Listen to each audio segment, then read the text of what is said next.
Maybe 1 more minute for, I see there are people coming on all the time now. So just 1 more minute, I guess.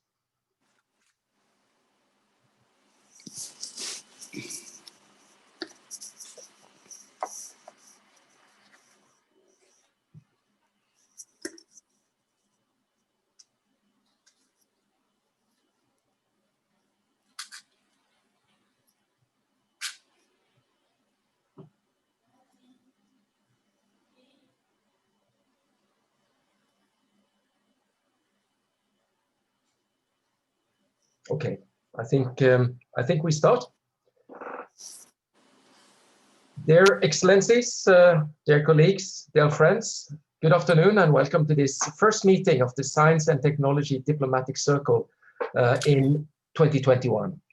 On behalf of the Circle's co-chairs, Emi Kaneko from Japan, Shamira Lesigny from France, Lawrence Glasshaller from Switzerland, Craig Wetmore from US, and myself, Christer Lund from Norway, I'm very pleased that we now will reactivate the Science Circle in Singapore with regular meetings as we have done before, but of course on virtual media until the pandemic is over.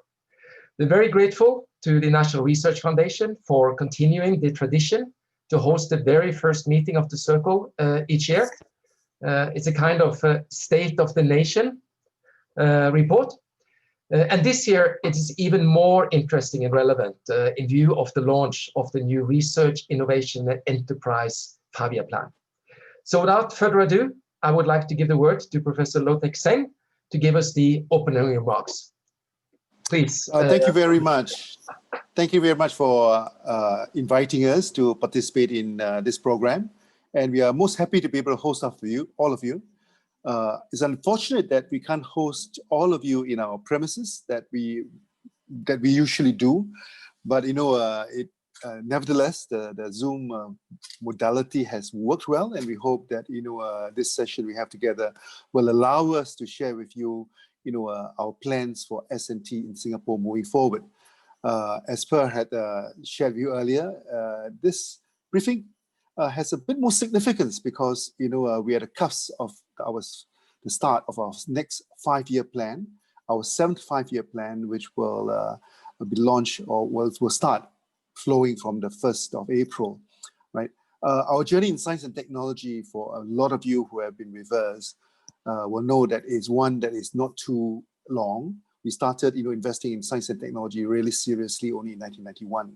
So we've gone through 6 5-year plans.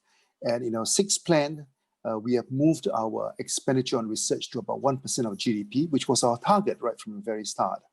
And that allows us, to be in the same group of nations, what we call, the research-intensive small nations of the world, right? With that 1%, we hope to catalyze, 2% from industry. And together, we hope that the expenditure of research in Singapore will be about 3%. Industry is not spending that much in Singapore at this moment, and that is a difficult and a challenging task for us ahead, for us to catalyze this, vitality of research in the industry so that we see this business expansion on R&D. Well, in this 7-year plan, we continue to expand on the narrative that we started in the 2020 plan, right? Many of you know that, in the first few years of our science and tech journey, we will focus on economic narrative, the development of science and technology for building our economy, supporting the industries that we have, and preparing ourselves for the industries that we want to build for ourselves in Singapore. That economic narrative continues to be very important for us, but there is another narrative that is becoming very, very important. This is the investments in science to provide Singapore with solutions and solution options to some of our existential needs and issues that include things like clean water, clean energy, and the environment, climate change, aging, food resilience, etc. So this dual narrative, forms the core of our strategic approach in developing the different plans that we have will be sharing with you moving forward. right? So there will be some major shifts in what we do moving forward. But I could share with you that before Kentek share with you more detail, that the 2025 plan was just approved by Prime Minister in December 2020, December 10th, with PM's Research Innovation Enterprise Council, and where the RIE 2020 plan was endorsed. So we are very fortunate that the government has provided the community with $25 billion. This is a more than 30% increase from our 2020 plan.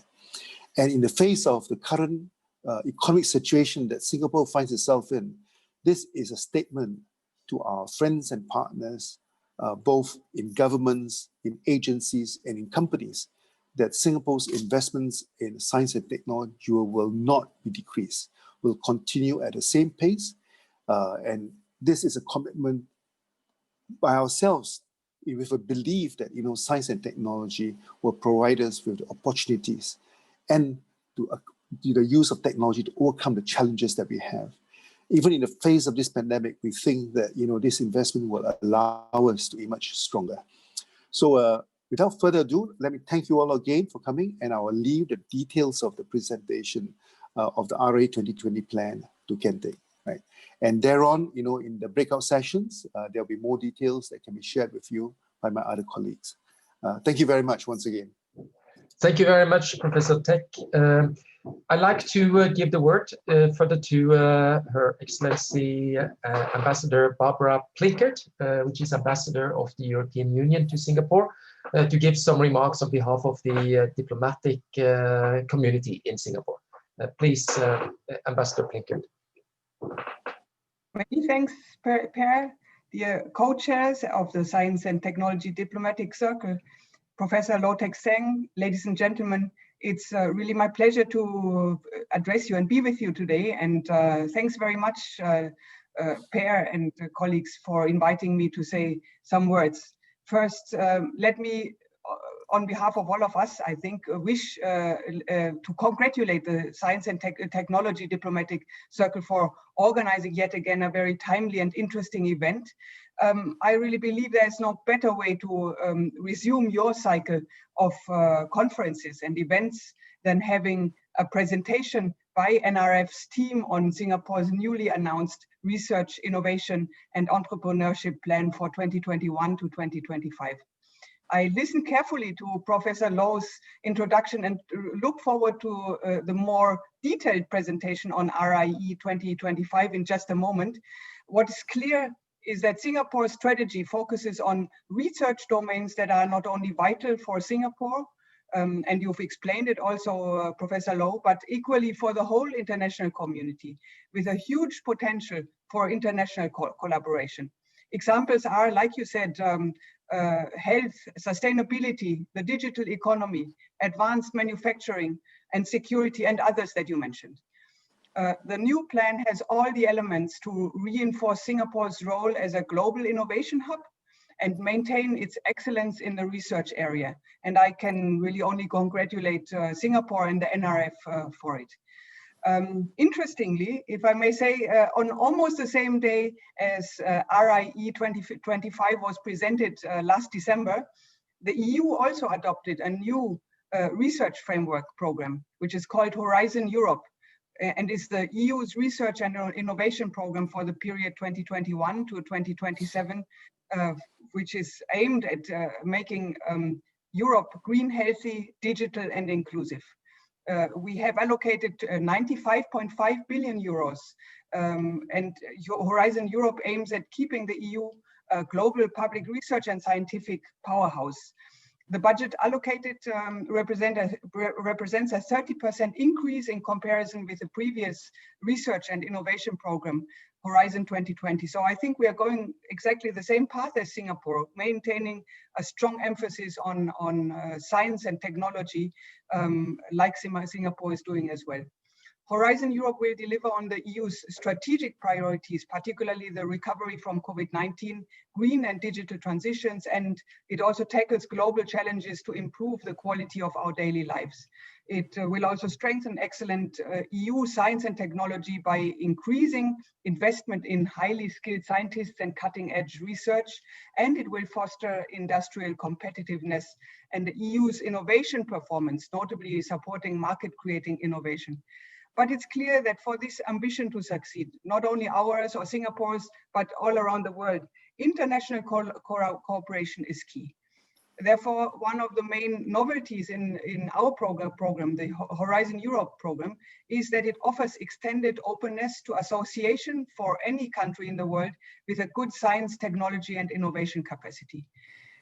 Clearly, multilateral and international cooperation are particularly crucial in these times, in these COVID-19 times, as we can advance faster together rather than in isolation, which is really a principle that the research community has always known. It's not new to the research community.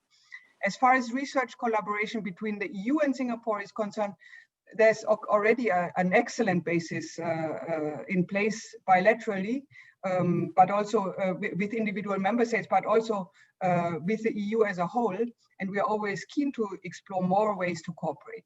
Just over 1 year, let me give an example. The European Research Council and NRF signed an implementing arrangement to facilitate exchanges between researchers in the EU and Singapore.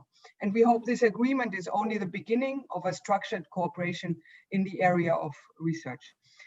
So I strongly believe that if we are to succeed in building back better from COVID-19, we will need our research communities to come together more than ever between the EU and Singapore, and with all the other research communities that are represented here today. The challenges of an accelerated pace of digitalization, climate change, but also social disparity will need the relentless work of our scientists and all the support that we can give them. And this starts with allowing them to cooperate in a fair and safe way.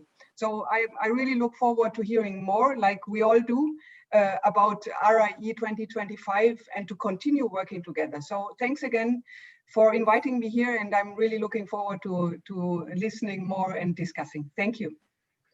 Thank you very much, Ambassador Plinkert, for those words. We move over to the next point of the program, which is a presentation of the RIE 2025, and I will be given to us by Deputy CEO of NRF, Mr. Bae Kian Teik. Please. Thank you, Palun, and good afternoon again, Ambassador, Excellencies, friends of the Science and Technology Diplomatic Circle. Maybe next slide, please. Let me just start again with. The material just went out, but let me just start again with a recap of the evolution of our 30-year journey. As my CEO had mentioned, we started with the establishment of the National Science and Technology Board in 1991, and that we launched the Biomedical Sciences Initiative in the year 2000, and we doubled our RIE budget, mostly to build our university's research intensity in 2006. And at that point, we also initiated the strategic research programs in the environment, in water, and in digital. And in 2016, we organized our efforts around the 4 strategic domains in order to provide some structure to allow us to move forward. Now, we also recognize that our RIE investment is in service of our vision, which is of Singapore as a knowledge and Singapore as an innovation economy. So this suggests to us that we need to continue to make progress in 2 categories, in research and in innovation and enterprise. Next slide, please. Sharing with you some of our progress, we are making very good progress in research, and our RIE institutions have risen in global standing. For example, the 3rd bullet point here, 78 scientists in Singapore are now in the top 1% of their field, and this makes up about 1% of the global total. So not too bad for a small country like Singapore.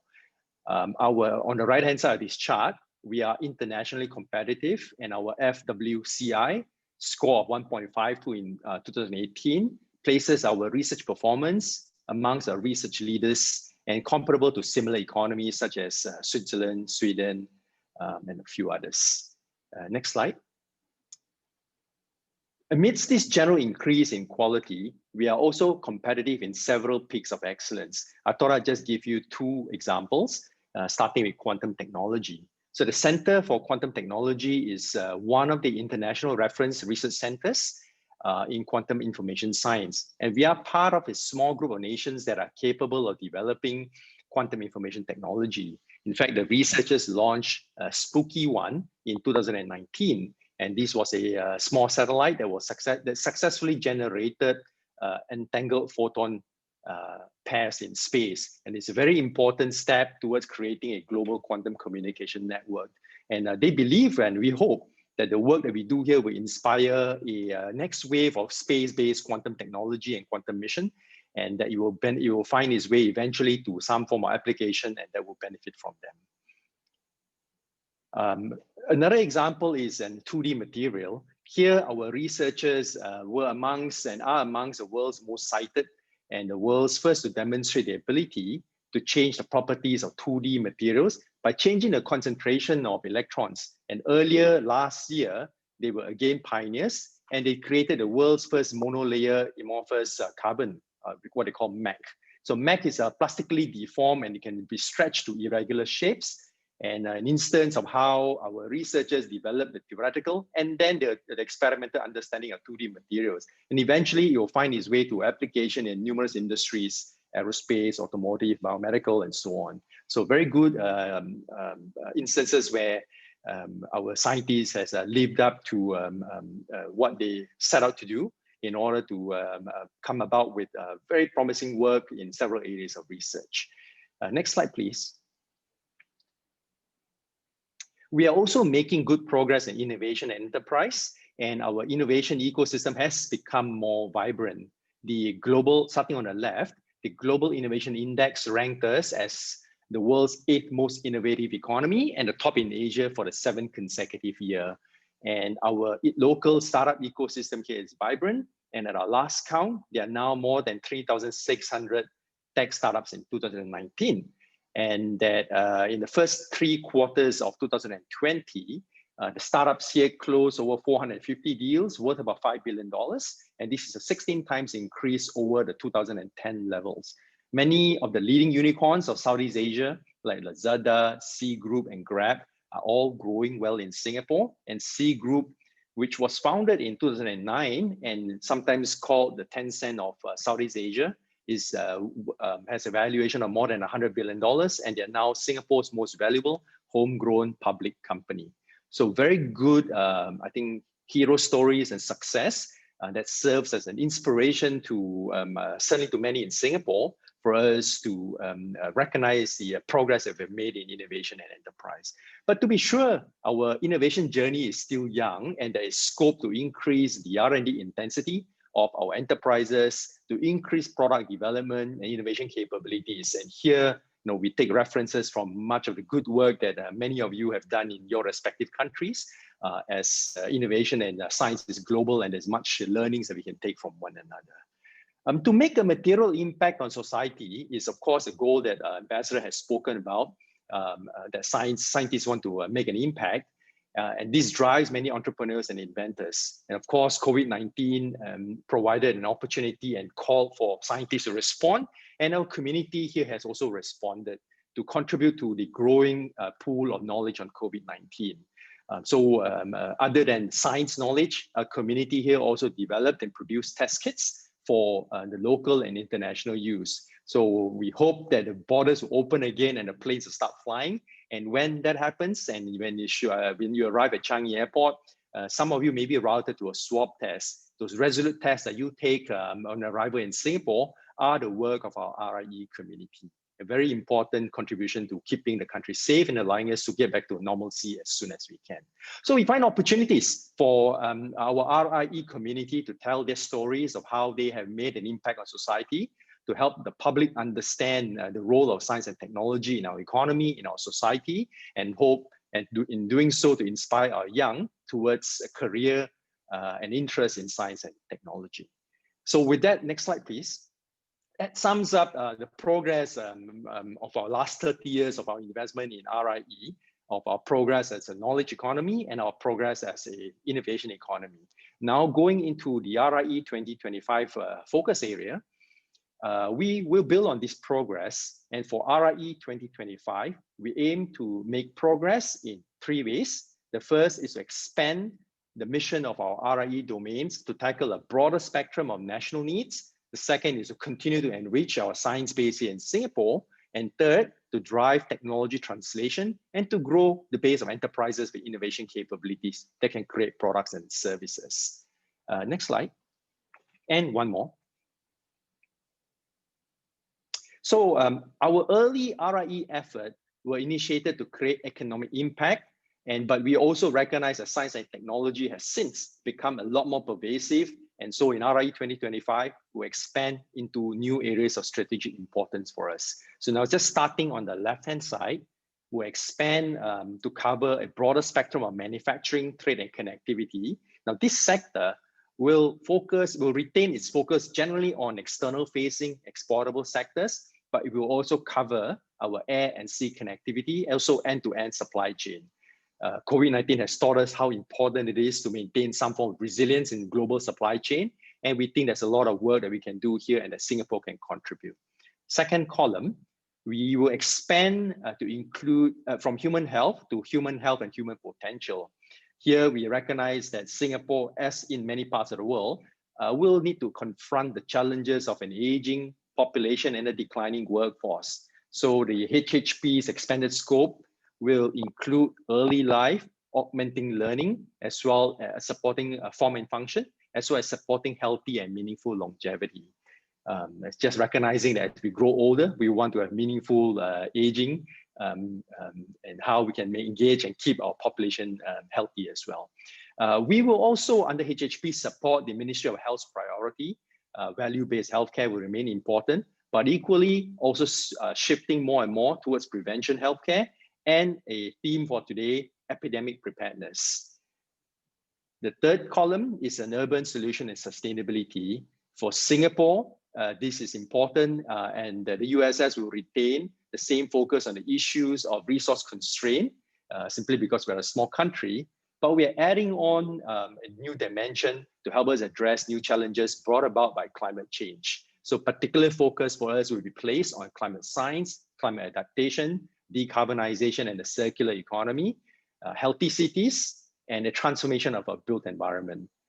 So again, we recognize that global climate science and climate adaptation is a global problem, and Singapore is particularly vulnerable to this trend, and we think that science and technology can do something and can be helpful for us here. The last column is in smart nation and digital economy.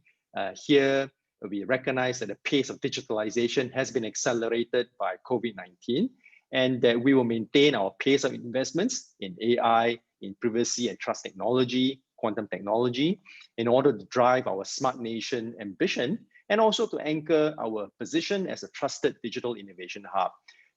During our breakout later, we will cover some of these topics in greater detail. For example, in the topic of trusted digital innovation hub, the topic of climate science, and the topic of pandemic and pandemic preparation. Next slide, please. One more.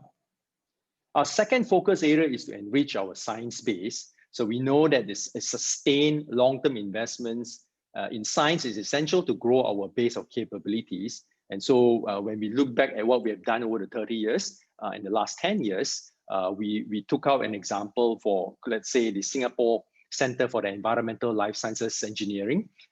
This center was established in 2011, and it was well regarded for its interdisciplinary research to help us understand, to harness, and to control the microbial biofilm communities in natural and in urban ecosystem. So the long-term nature of our funding provides the financial support and the time frame to allow our scientists to address the complex scientific challenges in natural and engineered in a public health setting. CELSI is helmed by Professor Schellenberg, who is listed as one of the world's most highly cited researchers in this area. And it'll be great as we continue. It's great that we continue to see how the outcomes from our science base are bearing out in practice, and seeing how our long-term funding has allowed the scientists to do what they do best and to allow new knowledge to surface. We'll sustain this long-term investment to help us push new frontiers, and we'll maintain support for basic research at about 1/3 of our overall RIE budget. And we'll, of course, also systematically review our foundational research capabilities, taking into consideration global development. And lastly, we know that the complex problems of the world are best solved when you have got interdisciplinary research collaboration, and we'll find ways to increase our focus and to strengthen interdisciplinary research collaboration. Next slide, please. The last focus area is on innovation and enterprise. And in RIE 2020, the last tranche, we had established a number of platforms that successfully helped us to drive technology translation and to create value. These platforms have a range of capabilities to rapidly convert promising research discoveries into novel products and services. One example was our Diagnostics Development Hub, which accelerated the development and the approval of diagnostics kits for COVID-19. Here, our scientists found the part of the viruses that mutated least. They designed the diagnostic prototypes.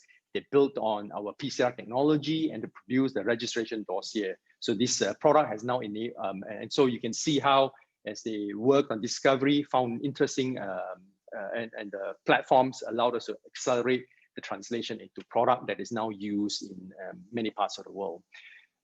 With that, we will do more in RIE 2025.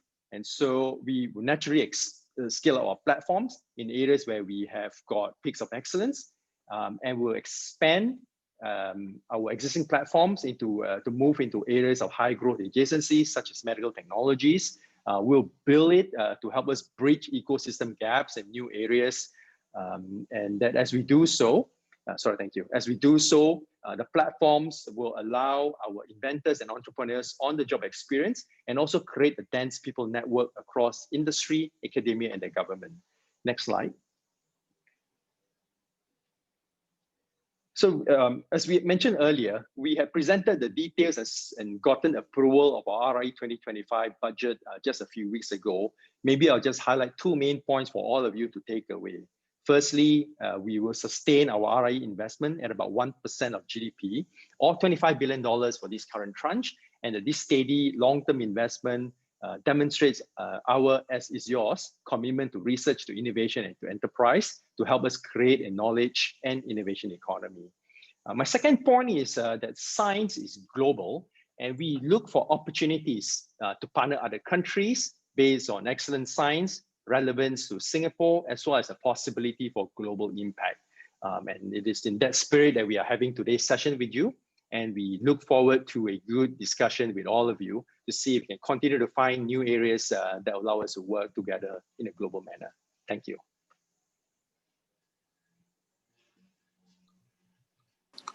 Thank you very much, Kian-Taek. This was an excellent introduction to the new RIE plan for the next 5 years. I hope that we can get a copy of that presentation to share among our members. Fantastic, we'll do that. Okay, now we are moving into the 3 different discussion rooms, the virtual rooms. And this is Professor Loh here. Yes, please. Just wondering whether your colleagues have got any questions, even of now, so that, you know, if they would like to, we are quite happy to respond if we can. Yes. I've asked the audience to post their questions in the chat stream, but if someone has some questions or comments, please just unmute yourself and face or raise the question directly. The floor is open now. Anyone?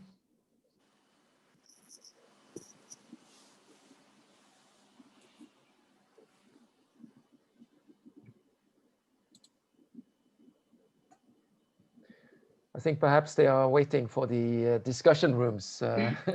Okay, sure, good. Professor Loh, right. Okay.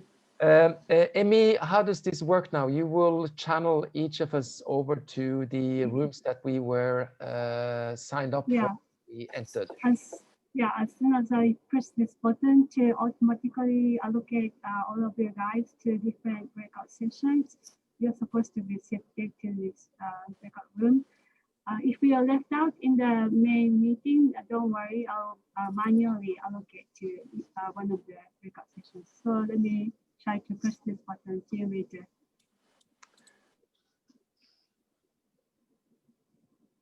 Maybe you need to accept.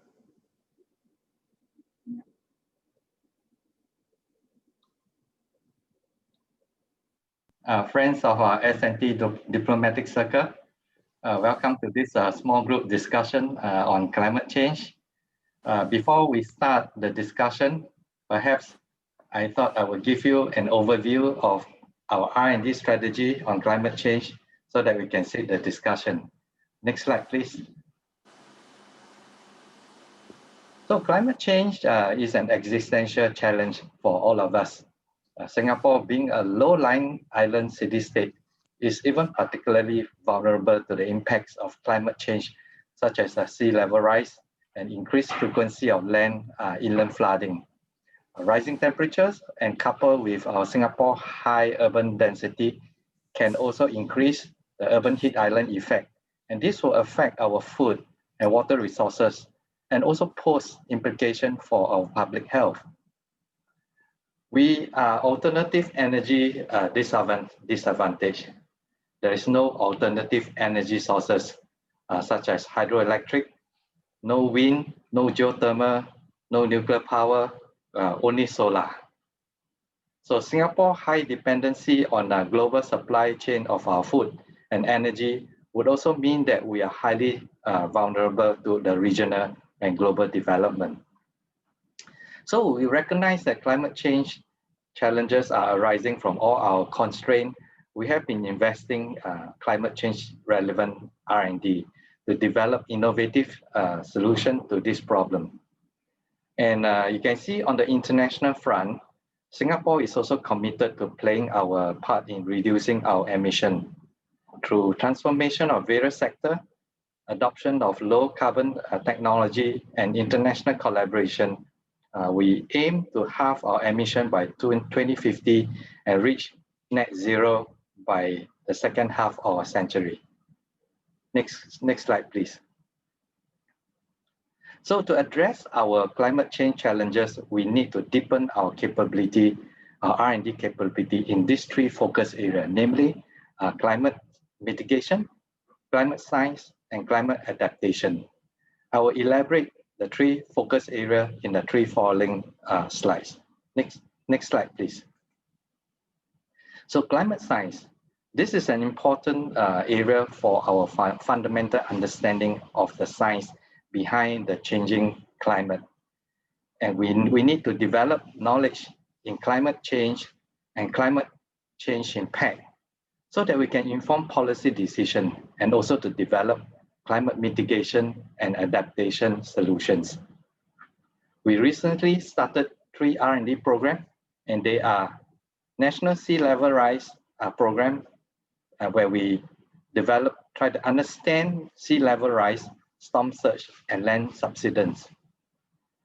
Cooling Technology 2.0, and this is targeted as understanding the UHI phenomena so that we can design measures to mitigate the impact and hence enhance thermal comfort. And last, the marine climate change science, and this will build on the fundamental marine science research to explore the potential of using blue carbon sequestration from mangrove, seagrass, corals, as well as to develop eco-friendly polders and seawalls. Next slide, please. For mitigation, techno-economic modeling indicates that about 90% of our emission abatements depends on first, clean energy, second, energy efficiency, and third, emerging low carbon technologies, example, carbon capture, utilization, and sequestration, as well as hydrogen as an alternative fuel carrier. Our R&D program is designed to be aligned with our national energy story of the 4 switches, namely natural gas, solar, regional power grid, and low carbon alternatives. Next slide, please. So as we work to deepen our S&T and R&D capability in climate mitigation and climate science, we must also ensure that Singapore remains adaptable to the impacts of climate change, some of which are already being felt now. Existing R&D effort includes coastal protection and inland flooding, safeguarding our food and water resources, as well as climate-proofing our built environment. So for coastal protection and inland flooding fronts, R&D includes eco-engineering research, which aim to develop eco-friendly coastal infrastructure that is optimized for Singapore marine condition. For food, we import over 90% of our food supply. Therefore, to support our effort in strengthening food resilience against supply disruption and meet our 30 by 30 target, Singapore Food Story R&D aims to harness innovation and research in first, sustainable urban food production. Second is on future foods, and third on future safety. So these are the three focus areas for our food resilience. Then we have our City of Tomorrow R&D program, which focus on areas such as resilient infrastructure, eco-friendly methods of reclamation, and also citizen-centric solution to enhance livability and sustainability. Example of project includes impact of climate change on building facade, phase change material for effective indoor cooling in the tropics, and as well as enhancing biodiversity on our seawalls. Also, to meet our water demand, Singapore has also developed a diversified water supply strategy through our 4 national taps. 1 is local catchment water, 2 imported water, 3 new water, and 4 desalinated water. We always say that in solving the water problem, we created the energy problem. Desalination, new water needs lots of energy. So our challenge is to reduce the energy, making desalination and new water as energy efficient as possible. The goal is to work towards 1 kilowatt hour per meter square. And this is really challenging the researcher. And I think right now we started with 3.5, now we are about 2.6. So I think we still have some way to go, but I think we will get there. So I will stop here to hear your comments and to have this fruitful discussion among all of you. Thank you. Thank you very much, Yan Wang. It's a great introduction, and maybe we should just open the floor for any questions or comments.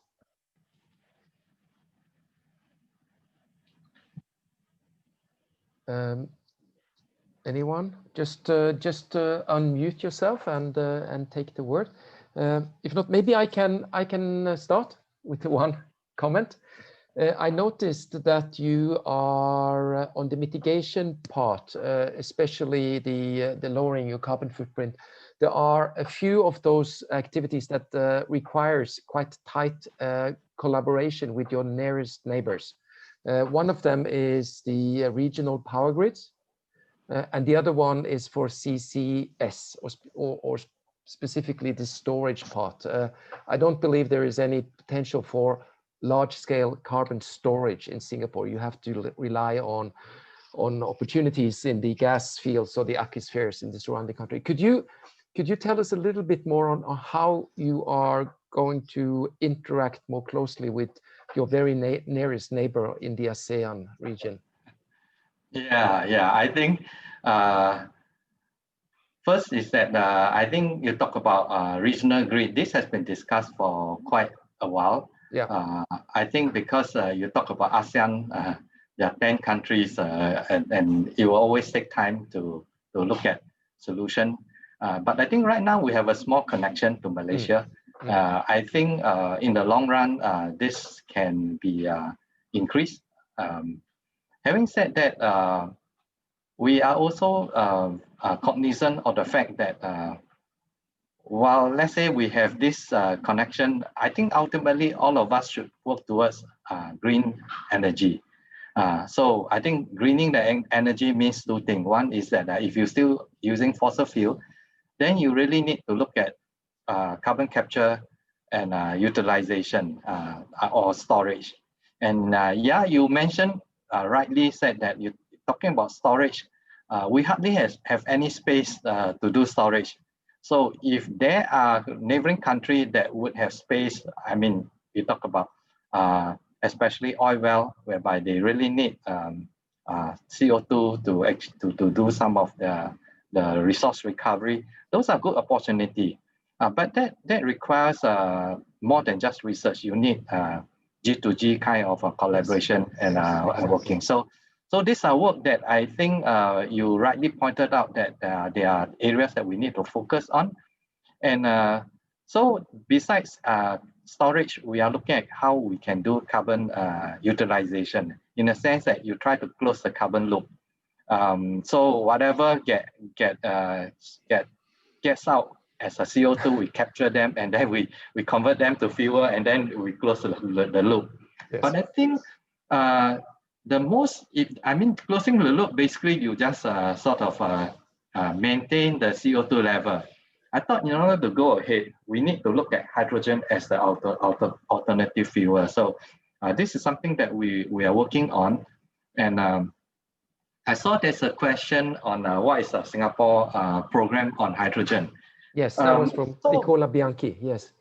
Right, so you know that in order to produce green hydrogen, you need renewable energy. And we are also very low on renewable energy in a sense that I explained earlier that solar is the only promising option, but solar also takes up a lot of space. So there's always competing space for other useful resources.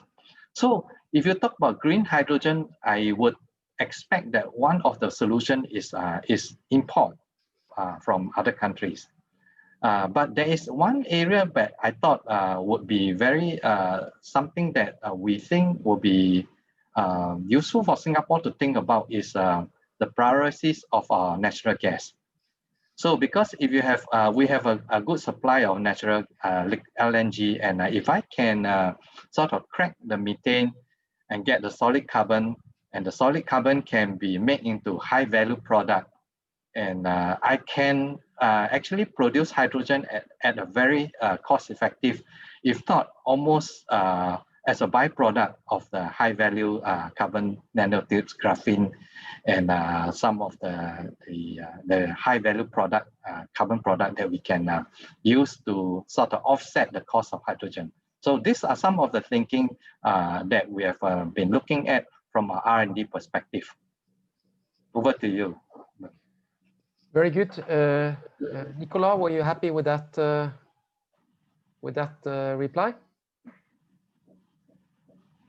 Or you want to follow up? Yes, she said yes.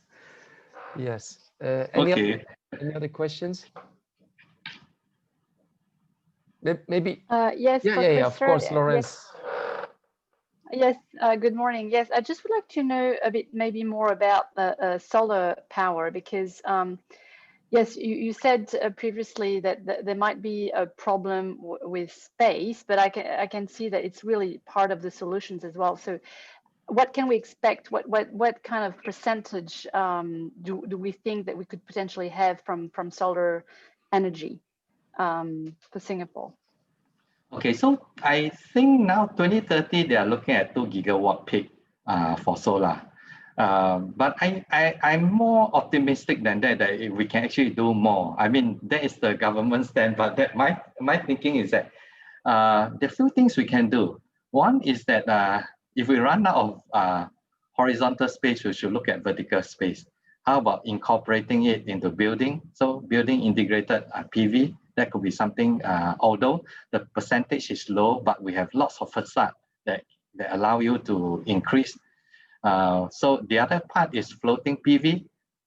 We have done trials, and we find that actually from the marine perspective, it's not so bad. In fact, from the energy perspective, perspective is quite good in a sense that because you are above the water actually cools the PV, and as a result, the energy efficiency is much better. The other thing that we are working on now is to look at other material, for example, perovskite on silicon, and the theoretical limit is they're looking at something like up to 40%. That's a theoretical limits, but if we can reach 30, 35, I think it will make a significant difference compared to now. Now we are like 20, 22%. So by going to 35, I think we could for the same amount of space we have, we can actually increase this by something like 75 times, about 50 to about 50 times more. So this is the kind of R&D that we are looking at, and we hope to be able to move along this area to look at solar as one of the alternative energy, and this is the only green means that we have now. So the rest, like I talked about wind, we have like 3 meters per second. So this, with that kind of wind, you cannot get anything out of it. No geothermal, no hydro. So the only promising one is solar. Over to you. Can I just add maybe a controversial question on that? Any nuclear option, is that off the table? I mean, talking about small scale modular molten salt thorium reactors, that seems to be getting a bit of renaissance and get a bit of interest around. Is that completely in the bottom of the drawer? Okay, incidentally, I'm also responsible for nuclear, but we are starting small. In 2014, we start an institute called Singapore Nuclear Research and Safety Initiative. The reason why we started, you call it an initiative, because we started with only 3%. Now we have 25. So I think we are making good progress. We have scholars that gone to Europe, US, and Japan that come back already, and they are beginning to look at nuclear safety. So for a start, we think nuclear safety is one of the key areas so that we can work with our region, and I can foresee that nuclear would be one option even in our regional country. So should any one of our countries start nuclear as one of the energy source, then we must be able to work with them to ensure that we have a safety regime here. On our side, our stand is that we should not be the first mover. We should make sure that the technology is safe enough, is safe for Singapore before we embark on nuclear as an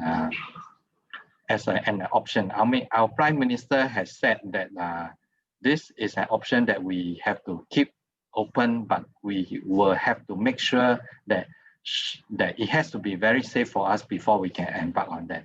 You mentioned things like thorium, you mentioned things like the high temperature gas cool. Those are options that we can look at. But recently, you may be aware also that nuclear fusion has been something that quite a lot of SMEs are looking at. So you have Commonwealth fusion, you have general fusion, and tri-alpha. I think these are all very promising technology that we can look at. And if, as what the Commonwealth fusion has said, they say they are looking at 14 years. The last time I spoke to them last year was 15 years. So now they are looking at 14 years to materialize. If they could leapfrog nuclear fission, I think that would be a very interesting energy option that we can look at. So we are leaving all our options open, and whatever that is safe, whatever that is good for Singapore, I think we are open to explore. Over to you. Thank you very much. Ritishka, you had a question. Maybe you can raise it directly. Just unmute yourself. Yes, for sure. Can you hear me? Yes, we can. Okay, perfectly. I was just asking, we were talking about coastal protection and inland flooding a while ago, and sea level rise, and the programs around that. So I just wanted to understand a little bit more if Singapore is looking into any specific technologies in that front, or is it a more infrastructure related, development or research? Okay, I think this has been, we have been looking at it, polders and seawalls for quite some time. But I think more importantly is to look at, to understand sea level rise and storm surge. Because I mean, you can build very high walls and then you find that it's too high, too expensive, and you never have to do that kind of investment, or you may build walls that are too low. So I thought the understanding of sea level rise and storm surge is something that is important. We think that we need to develop knowledge in that area, and also there is this increased emphasis on modeling and simulation. We model different kind of scenario, conduct what-if analysis, and then with that, once you understand the risk and some of the different scenario that we're working on, that will give us some better sensing of what kind of seawalls and polders that we can build. So this is starting, we've just started the program, the National Sea Level Rise Program last year, in the midst of, or we have awarded researcher to look at all these studies. So some of this finding will be useful for us, and we expect all this finding to be incorporated in the models for us to continue to look at conducting what-if solution and plan informed policies to say how we can develop our coastal protection and flooding strategy. So this is where we are now, but I think there's there is impetus for us to work on this more focused. Therefore, RE 2025, we have put more funding into research areas so that we want to make sure that we don't get caught before the climate change scenario events that are going to overtake us. So this is something that we have to really put our attention to. Over to you. Thank you. Apart from what Lin Wing has just shared with you, apart from modeling, we are looking at not only physical infrastructures as possible protection for ourselves, but more importantly, we think that using natural capital, basically vegetation and all this, to see how that can serve as protection for ourselves. So we're expanding our investments in looking at natural capital. We have got one of our own Singaporean back who is a conservationist who uses natural capital as a means for mitigation. Professor Kuo Lian Ping, who is at NUS, right? Looking at mangroves as a means to complement polders, for example, in ensuring that we able to protect ourselves from not only sea level rise. Our concern is a freak storm surge, for example, right? So these are some of the alternatives looking at. Those are some of the research areas they're investing in. Thank you. Yeah. I guess when it comes to the estimation, simulation, and modeling of sea level rise, it's headed up by Professor Benjamin Horton, is it, at the Earth Observatory, if I'm not wrong?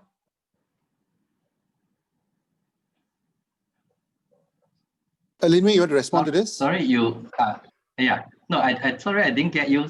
Can you? Who heads the simulation and the study of climate change? Yeah, especially sea level rise. I understand that is headed up by Professor Benjamin Horton and his team at the Earth Observatory.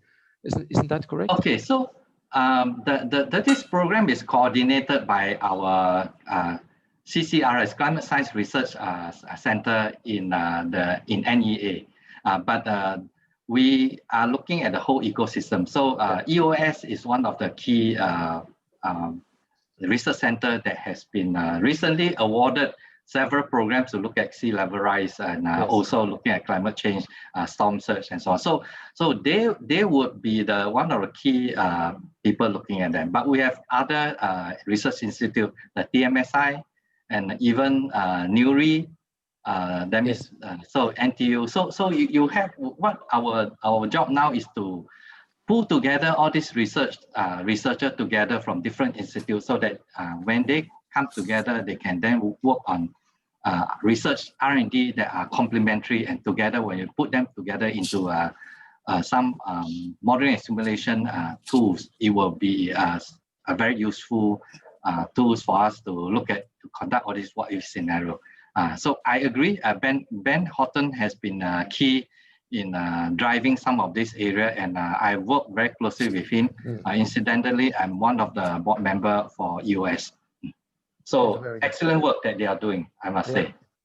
I think specifically this area is of special interest for us coming from Arctic countries, including you, Ritichka, from Canada, because there is a close connection between what's happening in the Arctic when it comes to ice melting and sea level rise, obviously. So that connection, the oceanography, the understanding of ice behavior, climate change in the Arctic is definitely influencing the equator. So we see there's a very good and very interesting science connection between Singapore and the Arctic through this, just on this topic. So that's something we look forward to explore much more in the next years coming up. Important. Yeah, certainly we can work on this, and in fact, the sea level rise program, there were also consideration on looking at Arctic sea ice melt, and that would also have significant impact on the equator. And I must say that because EOS also look at other aspects, like they look at seismic, they look at volcano eruptions, and they have quite a lot of GPS equipment, in fact, that if they are installed near the coast, they can actually be used to also measure sea level rise. So there's a lot of complementary dual use kind of research that while they first started with looking at other areas on seismic, they actually using some of this sensor equipment to measure sea level rise. Over to you. Thank you. That's very, very interesting. Any other questions from the audience? I don't see anything in the chat. Lawrence, you have anything? Yes. Yes, it's maybe like to talk something slightly different. So when we talk about decreasing CO2 emissions and low carbon economy, circular economy, I think recycling is also an important part of it.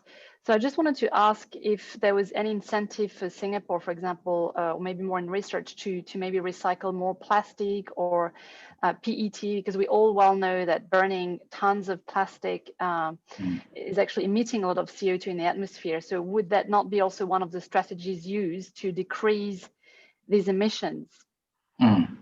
Yes, we just started. In fact, we are working with a company to look at how to convert plastic into sand. So there's and I think when they do this, they are already doing some trial in Tanah Merah Coast Road. There are sections of it that they're trying to use that as a sub layers. The only thing that we have to be concerned with, and PUB is very concerned, is leaching. So you want to make sure that when you do this, there's no leaching. So these are some of the things that we starting to look at it, and the whole concept of closing the waste loop is also one of it. Besides plastic, we're also looking at how we can recover heavy metal, so that even the bottom ash can be used for useful construction material, and also in doing that, you're also looking at how we can increase our waste to energy efficiency. Currently, we are something like 23. We are looking to move it up to 27% kind of energy efficiency. So these are all the work that we're looking at from a waste management perspective. Just a comment following up on that. Of course, to move from a let's call it a linear approach for waste management, where you are incinerating and then have the ash and challenges around that, into the circular thing.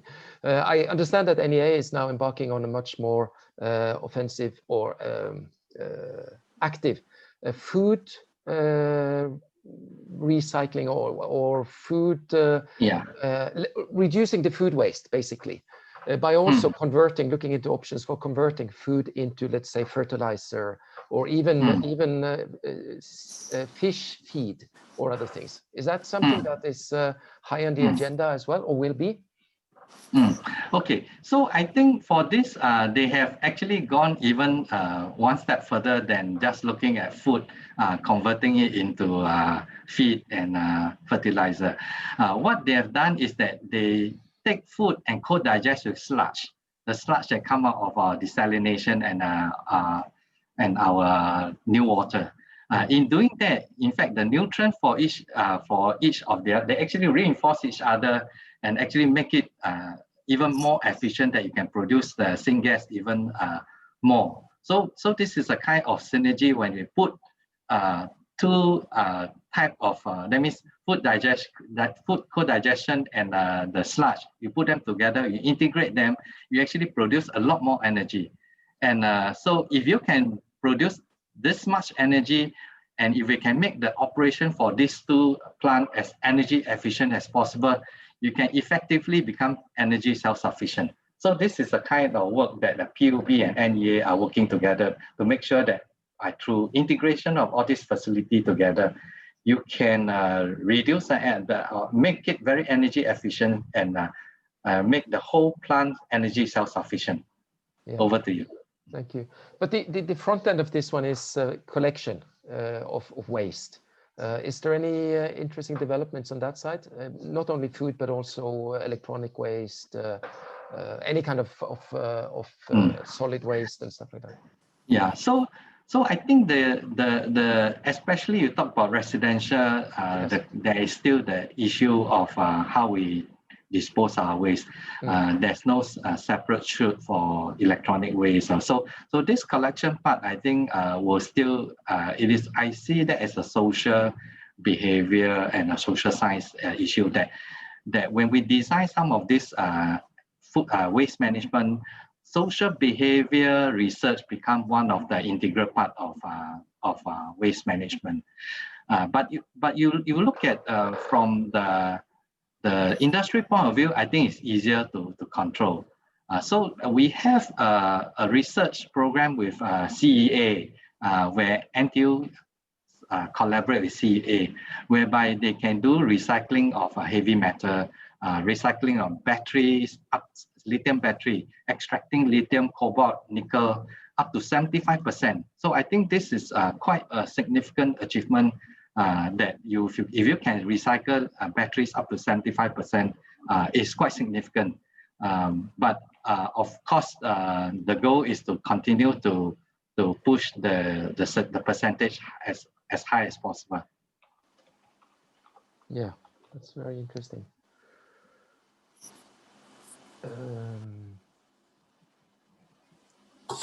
All right. Okay. Yes. I'm sorry for asking too many questions, but I have one which is alluding to your comments on the cool or using the cooling. You mentioned something about cooling technologies, urban heat island and stuff like that. One element or one concept we've been quite interested in is a combination of utilizing the cold from, let's say, LNG. Imported LNG. When you do regasification, of course, the cooling there, the cool is wasted. I understand there's a heat exchanger with seawater, and there's quite a lot of megawatt hours of heat or cold that can be used. And combining that with industries that are requiring cool, for example, land-based aquaculture. And we've been seriously, I mean, that's an element that Norway is also interested in when it comes to RAS or land-based salmon farming, which requires 14 degrees seawater. So are there any exciting developments here on utilizing the cold to industrial applications on Jurong Island, I believe, because it has to be quite close to the SLNG's LNG receiving terminals? Yeah, in fact, we have talked about this for many years. You see, exactly. When you have the system already set up, and if you want to break the system to say, I now take the gas, I mean the LNG at minus 165 degrees, and then I gasify. When I gasify, I extract the coal, and I use the coal for all application, like for refrigeration, for cooling of building and so on, there's always this concern about continuous supply of LNG. So to break that, I think is difficult. But if you have a new terminal and if you do it, design it from upfront, I think that will be much easier. But having said that, there are Sabana Jurong, for example, looking at alternative. How can we track some of the LNG? If we can track the LNG, and they have been in discussion with the civil defense on tracking of LNG.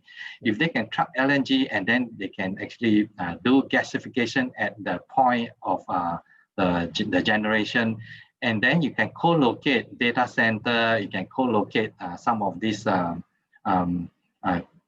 plants that require refrigeration and cooling. That would be something that you can fully utilize the coal from the coal energy. And so these are some of the areas that we are exploring. Sabana Jurong has a project with us as part of the COP Lab to look at this, how to track the LNG and then do gasification and use it to cool some of the building.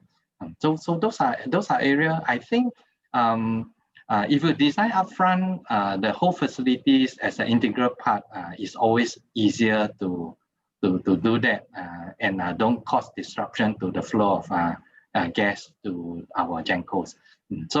But I'm saying that having said that, trucking is one of the options that we are looking at. Over to you. Exactly. Okay.